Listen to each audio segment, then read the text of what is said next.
Hi everyone, I'm Frank from the City of Kings, and I'm about to teach you how to play the game. So please keep in mind that this is a prototype and not finished components. So let's get going. The first thing you're going to need to decide is whether you want to play a scenario, one of the shorter versions of the game, or a story, one of the longer versions of the game. And for the sake of this video, I'm going to be going through Story 1. Please keep in mind that the rules for the stories and the scenarios are all exactly the same. The only thing that changes is the objectives. With Story 1 selected, the first thing we need to do is set up the board. So we're going to take the corner piece and place it onto the table, and then we're going to lay out the map tiles as prescribed by the story. Each story has different layouts, so please keep in mind that the tiles are shuffled and randomly placed on the table. With the board set up, we place the story cards by the board so we can read them as we play through the game, and we have to set our morale to 3, we have to set our hope to 2, and we have to set our XP to 0. As you progress through the game, you will gain XP, which will unlock stat points and skill points. If one of your heroes dies at any point, you will lose 1 morale, and as you play through the game, you will slowly lose hope. If at any point you run out of morale, or you run out of hope by them reaching 0, then you lose the game. To win the game, you must progress through all of the chapters in a story, completing the objectives one by one, and once you complete the final objective of the final chapter, you will be victorious. You need to make sure you do this before you run out of hope. With the board set up, we need to place the rest of the pieces around the table. So, we need to set up our trade district, our quest hub, and the temple, and these can be placed wherever you like, somewhere convenient for everyone to reach. We also have to place the clock and set the time to midnight, the position cards, which can go anywhere on the table, but it's always recommended to put them somewhere central, and the old barn, which again can go anywhere on the table. Next, each player should choose a character and place a character sheet in front of them. Each character is set up the same way, and you'll want to place the 12 skill discs somewhere near the character sheet, the worker tokens on the worker storage areas, 4 action cubes in the bottom right hand corner in the action sheet area, and the 5th action cube goes on the second worker. Finally, you'll want to set the stats of each hero, and they all are exactly the same. Health gets set to 4, where we use the yellow cube to represent the maximum health and red cube to represent the current health. Attack gets set to 1, healing gets set to 1, range gets set to lower 1, movement gets set to lower 2, luck gets set to 0, and then the 3 worker stats, worker movement, gather and scavenge, all get set to 1. Both characters get set up exactly the same way, so you can see we've set Brutius to have the same stats. With the heroes set up, we place the dice somewhere in the centre of the table so everyone can reach them, and finally we place the creature tokens near one of the players. Please keep in mind that with the setup, the only piece that varies for the different player counts is the creature stat bars. There is a different pile for 2, 3 and 4 players, and these will clearly be identified. In the prototype we use a yellow circle, but these will be labelled clearer in the final product. We've also set some resources and tokens off the side of the board, and the creature war banners to the other side. So we have everything we need to begin. All that is left is for us to place our 2 heroes in the starting tile, and our 2 first workers also in that tile. So the game is ready, and we will play through a series of rounds, where at the start of each round, we will first resolve the story, which means to check the first card in the story and see whether we've achieved it. As we have only just started the game, we don't have any yet, so we're going to read the first chapter out. I want to avoid spoilers for this video, but our objective is to find 1 creature tile in the Ageless Realms, which is the green tiles, and our reward is we will gain additional hope. There are stories as well, but I'd rather not read those out. So, you would place this face up, but I'm going to hide it and have it face down for now, and you'll need to find a creature tile. The next thing that happens is we go to the moving on of the time tracker. The time tracker is the clock over here, and at the start of each round it will move on to the next time of day. There are different icons, and they represent tokens that will over time be placed on the board. If there is a token on the board and the timer moves to the icon that relates to that token, then it is actioned. But at the start of the game, this isn't important. As you get round to midnight after 6 rounds, we will lose 1 hope, reducing the hope tracker by 1. And additionally, we will have to activate 2 icons. Again, remember, when the hope reaches 0, the game ends. So by the time you've had 12 turns, the game will be over, unless you have found a way to increase your hope. With the time tracker progressed, now it is up to the players to take their turns, and players will take them in order. The order remains the same throughout the game, and each player has 4 actions. You can unlock a 5th action if you get one of your worker stats to the unlocking section. On a player's turn, you resolve impairments, looking for any effects on the board where your hero is. Again, at the start of the game, these won't happen. You will then activate any creatures that you control, and we don't start with any creatures. And then finally, you will do your actions. Your actions are split between your hero and your worker. When you unlock your second worker, you can also spend actions on them as well. Some actions can only be done once per turn, some actions can be done twice per turn. When you take an action, you place an action token on the circle to remind you that you cannot do that action again for this turn. If there is a second circle, you can place a second action token there. The actions are Move, which allows your hero to move across the board, Explore, which allows your hero to turn over an unexplored tile, Attack or Heal, allowing you to deal damage to a creature or to restore health to yourself or a hero, Special, which comes into the game a little bit later and related to the skill tree, or Interaction, allowing you to interact with specific tiles. Your worker can also move and explore, but they also have the work action, allowing them to gather and scavenge in search of resources. So whilst your character sheet might look quite complicated, the only thing you need to worry about at the start of the game is the action corner and your character stats. The stats are health, which you start with 4, and remember the red cube is your current health, so when you take damage you will reduce this down by the amount of damage you take. If at any point it hits 0, then your hero will die, they will return to the city and you will lose 1 morale, and then your health is restored. Your attack is equal to how much damage you can do when you perform an attack action. So you start with 1 attack, meaning that if you attack a creature, you'll do 1 damage. Healing helps you to restore health, and again this starts on 1. So if I had taken 2 damage, I could use a heal action to restore 1 health, and a second heal action to restore 1 more health. Range relates to how far across the board you can reach with an attack or a heal. You start with lower 1, which then comes out as 1. So that means that you can heal or attack your current tile or all of those 1 space away. There are no diagonals in this game, so it's always dealing with straight lines. If Brutius had a range of 1 and wanted to attack, he could attack his own tile, this tile, this tile, this tile, and this tile. If he had a range of 2, he could reach additionally to this tile and this tile. Range, movement and luck have to be upgraded multiple times to increase, so you start on lower 1 range, and unlike the primary stats that every time they go up by 1 number, the secondary stats will have to be upgraded multiple times before you increase them to 2. However, your movement starts on lower 2, and that means that you can move up to 2 tiles in a single movement action. You can move across and up, but again, you can't move diagonally.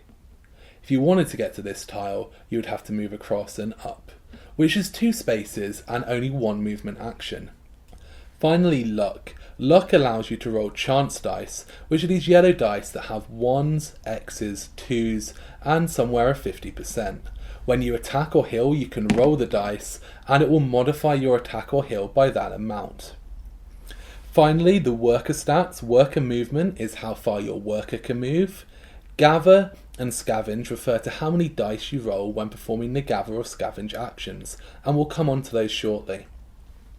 So that's the stats uncovered, and our actions, and now we can get going. So Valeria might start, so she'll place the first action cube on her move, and she will move up to 2 spaces.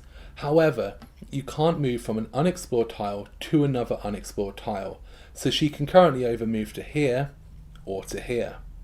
She's going to move north, and then she's going to perform an explore. She will turn over the tile, and it will be revealed as a quest. Quest hubs mean that you will draw 1 quest card, and you will read it out loud to the group. Each quest comes with a story and an objective with a reward. Some of them will come with multiple options, and you can choose which you want to do. In this instance, you can either take 4 wood to the City of Kings for 1 XP and 1 item card, or you can take 7 wood for 1 XP and 2 item cards.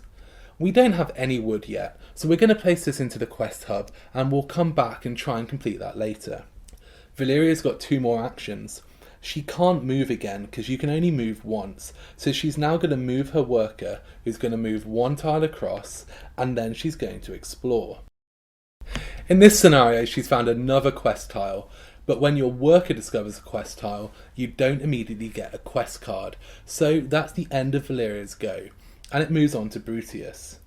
He also has 4 actions, and in this scenario he's going to move, and he's going to move across 1, and then up 1, and then he's going to perform an explore action. The explore action will reveal the tile, and in this scenario he's found a lake. He can then use his worker and do a movement action for his worker that can only move 1 space, so his worker might move across, and he'll do a second movement action to bring his worker up to the lake so that later on he can use the gather action to collect fish. All resource tiles will show the gather icon and the type of resource that you will collect. That's the end of the round, so now we would check our story. We have not found a creature tile or defeated a creature, so the story is not complete. We then move time on to the next part of day, and our characters will then begin to take their turns. As we continue to move across the board, we're going to discover a variety of different tiles, and we might discover creatures. When we discover a creature, we will have to set up a creature, taking the creature template and placing it next to the hero that discovered it, taking the matching war banner and placing it on the tile where the creature is found, and then taking the creature stat bar that's next in pile. You will see they go in number order, so we start with 1, then we go to 2, and so on. Each stat bar is turned over and reveals how much health the creature has, in this instance 3. So we will take a health cube and place it onto the 3 of the creature. We will see an ability icon showing us how many abilities a creature gets, and then its healing, attack all, range and experience points as a reward. The stat bar will be placed under the creature, and in this instance where we have 1 easy ability, the green circle, we take 1 ability out of the green bag. There are 3 different bags represented by green, pink and white. In this instance we're taking 1 from the green bag, so we're going to randomly choose 1 tile and we get hounds. Hounds are then placed onto that creature tile, and that creature is now active with that ability. So Valeria moved and explored, and now she can attack because she's on a tile with a creature. Valeria starts with a range of 1, and therefore she can reach anything on her current tile or the adjacent tiles. Again, only in straight lines. If she performs an attack action, she will do damage equal to her attack, which is 1, to the creature, reducing its health from 3 to 2. Some creatures have defensive abilities, but this one doesn't have any, so the damage is just immediately done. Valeria can then choose to do a second attack, and that will do another 1 damage, reducing the creature's health from 2 to 1. That's the end of Valeria's turn. So if you remember, on a player's turn, we resolve impairments, activate creatures, and then do our actions. So this creature will activate at the start of Valeria's next turn, giving you time to put a plan together and either run away or run in with all guns blazing. It's now Brutius's turn, and his choice is he can either move up and start attacking this creature as well, or he can continue exploring, which is exactly what we're going to do. So he's going to move across and he's going to explore. In this scenario, he's found a forest, which is another resource tile that gives you wood, and now he's going to use his worker to gather some fish. He has a gather stat of 1, which means that he is going to roll 1 gather dice each time he does a work action. He'll take the work action with worker 1 and he will roll one of the gather dice. This will give him 1 fish. These dice also have a 2 and they also have a 3. Additionally, there is the attention icon. But as we rolled a 1, that means that we simply take 1 fish and we place it into the storage area. You can have up to 6 resources in your storage area at any given time. If we had resolved the attention icon, we would take one of the attention tokens and place it onto the board. If at any point a 4th attention token is put onto a single tile, then they will all be removed and the creature will be placed there instead. Luckily, that didn't happen in this scenario. So, Brutius has 1 more action and he's going to do another work action, rolling another gather dice, and this time he does get attention. So, the attention token gets placed and that ends his turn. Again, we check the story and we have discovered a creature but we have not killed it, so we have not completed the objective, and time moves on to the next part of the day. It's now the start of Valeria's turn, and this time the creature is going to activate because there is a creature that she controls. So the first thing it will do is it will heal itself, and abilities are activated in left to right order. So it has a heal of 1, and therefore it will restore its health from 1 to 2. It has a basic attack of 1, which means it's going to choose a priority target and deal 1 damage to them. Priority targets are decided by choosing heroes which are in range of the creature, and then, if multiple heroes are in range, the player that has the highest maximum health. If 2 people share the same maximum health, it then goes on to the next person in the player turn order. In this scenario, Valeria is the only hero in range of the creature, because even though it has a range of 2, Brutius is not in a straight line and is too far away. So the basic attack will set Valeria as the priority target and do 1 damage to her, reducing her health from 4 to 3. The creature will then do an area of effect attack that will do 1 damage to everyone in range, but again, Valeria is the only one in range, so she will lose 1 more health. Finally, we'll move on to the abilities, and this ability, Hounds, means that you will draw 1 position card and you will put the hounds on the board. Position cards have 4 numbers and an X. The X represents the position of the creature, and the numbers are dealt with in order, with the first one that succeeds happening. So in this scenario, 1 represents this tile. It is on the board, and that means that we simply put the Hounds token here. If 1 had been off the board, then we would check 2, then 3, then 4, and one of them will always fit and hit on the board. The position card is then discarded, and the hounds are there. There are a lot of different abilities, and when you take them out of the bags and place them onto the creature templates, that's the best time to look them up. There's a quick reference sheet, and each of them are relatively simple and will be learned very quickly. And as you progress through the game, you'll encounter more and more of them, which will be added on to the whole pool of abilities that you already know. So the creature's presented hounds, and it has finished its turn. It now goes back to Valeria, and Valeria can perform 2 more attack actions, each hitting for 1 damage, killing the creature, reducing its health to 0. We then take the health cube and put it back in the pile, the ability token gets put back into the bag, and the creature template and the creature stat bars get returned, with the template being put back into the pile and the stat bar being removed from the game. The war banner is also taken off the board. Keep in mind that each creature gives XP as reward, so for killing this creature you gain 2 experience points. So we now increase our experience by 2, we get to level 1, which means we can increase a stat. Increasing a stat means heroes can increase any one of their stats by 1 space. So Valeria might increase her attack to 2, and Brutius might increase his health to 5, and that means that his current health also goes up by 1. For the rest of the rules, we're not going to play through the game by taking actions. I'm simply going to reveal things to you and show you how they work. So I'm going to remove Brutius and our hounds, and then I'm going to show you how these things happen. So let's imagine we were turning over some tiles and we might find a forest. We've already talked about how forests can be used to gather resources. We might find another creature tile, which means another creature taking stat bar 2 would be spawned onto this spot.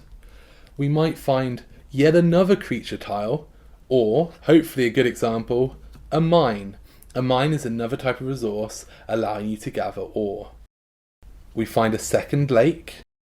We also find another creature tile. With all the tiles revealed, you can now see that we've discovered a shop. When you discover shops, you will simply take a number of item cards from the item deck and place them into the trade district. In this scenario, for 2 players, we will take 3 cards. As you can see, item cards come with a cost and they give you a bonus. So for this example, this will cost 1 wood, 1 fish, and it will give you 1 attack and 1 heart. You will also have to put this into the body slot. There are 4 slots on your character sheet, so items can only go in their slot, and once you've got something in that slot, it would have to be removed from the game before a new item can be placed there. In order to buy items, you need the resources, and they must be in the old barn. So, we remember earlier Brutus's worker gathered 1 fish. Perhaps his worker has also moved across to the forest and gathered some wood, placing it into his storage location. Stored resources cannot be used for buying items. This worker would need to move back to the city, and in that instance, these resources are placed into the old barn. Once items are in the old barn, they can be spent to purchase item cards or complete quests. So now we have resources in the old barn. Valeria could perform an interaction action to purchase this body piece that costs 1 wood and 1 fish. To do that, she would take one of her cubes, put it on the interact action, remove the wood and the fish from the old barn, and she would take the card and place it onto her character sheet, increasing her new stats, so she gains 1 attack, and then she also gains 1 health, increasing both current and maximum health by 1. Now she has 1 of her 4 slots filled. The final things we need to talk about are the temple cards and the skill tree. So let's imagine that we've been exploring around the board and we've been gaining experience points. At a point when we get to level 3, we will gain a skill disc, and each player will be able to take one of their skill discs and put it onto their skill tree. You always start in the bottom row, meaning you have to choose one of these 3 slots. When you put a skill disc on an icon, this case the range icon, you increase your stat by 1 space. If I was to place another skill disc on this icon, then I would increase my health by 1. You must always work your way up at the tree, starting from the bottom, so at no point could you put a disc here without putting a disc in this space. This would be invalid. However, you can do this, and then do this, so you can go up multiple paths at the same time. From each tier, there are 4 skills, and you can choose to take one of them by putting a skill disc onto that space. Again, you have to work your way up from the bottom and across to get that skill. So I couldn't just put one here. First I would have to work my way up and then place it onto Cure Poison. Once you have taken a skill from the tier, you can no longer use the other 3 skills. They are gone for this entire game. If you want to progress into the next tier, you will take a card from the temple, and there will always be 4 cards visible in the temple at any given time. So should Valeria want to move to tier 2, she can now choose one of the 4 temple cards. She will take the card that she wants and place it onto the slot. She can then continue moving up, putting discs onto the icons, increasing her stats as they show. She can then move across, taking another ability, and then continue into the next tier. As we took a card from the temple, it is automatically replaced with a new card. Valeria can now move to tier 3, and perhaps she'll go and take this new card that we just discovered, and as she continues up, she'll be able to move her way across and get towards these skills. Now remember, you only have up to 12 skill discs in any game, which means you're not always going to be able to get to all the spaces if you double spend. It's very much up to you whether you want to go up the tree or across the tree. We've already shown you gathering, which can be done on lakes, on mines and on forests, but so far we haven't talked about scavenging. If your worker is on a creature tile and there is no creature there, they can perform the scavenge action. That means that they will roll a scavenge dice for each level of scavenge they have, and it will give you a random resource or attention. You can get fish, you can get wood, you can get ore, you can get parts, and similarly you can get the attention tokens. Attention tokens work in the same way, and the fish, wood and ore are just standard resources. Item parts, however, work slightly differently. They still go into your storage and take up one of your 6 spaces, but once you have 3 item parts in the old barn, by taking your worker back to the city and unloading them, you can then use your hero to perform an interaction action at the city to trade 3 item parts for 1 item card. So we could take these out of the old barn, draw a new item card and place it into the trade district. You can also see that there are 3 other tokens available in the City of Kings, and these are to allow your workers to buy and deploy worker items. So if you had 8 ore, you could buy a trap. If you have 8 fish, you could buy a camp, and if you have 8 wood, you can buy a barricade. Let's imagine we have 8 wood and we have the facility to buy a barricade. A worker is in the city and they can now spend 1 action doing a work action to trade the 8 wood to buy a barricade. The barricade is placed into their storage area and it takes up all 6 slots. You cannot have resources and a temporary structure in your storage at the same time. This worker can now use movement actions to move out across the board, and they can then do another work action to place the token from their storage onto the tile. A worker can perform another work action later on to pick up the token and to place it back into their storage area, but for this instance we'll leave it on the board. As we mentioned, there are 3 different types of tokens. We have the camp, which does healing, we have the barricade, which does damage reduction, and we have the trap, which does damage dealing. If your hero is on a camp, at any point they can perform a free action to remove the camp from the board and restore their health. The amount you restore your health for is equal to your current level. So in this instance, we are level 3, and Valeria has removed the camp, meaning she can increase her health by 3. The barricade is damage reduction and works in the same way. So if a creature was to attack Valeria, she could use a free action to remove the barricade and reduce the incoming damage by an amount equal to your current level, which is 3. And finally, the trap does damage to creatures. So should a creature be on that tile, at any point a hero may perform a free action to remove the trap from that tile and deal damage to the creature equal to your current level.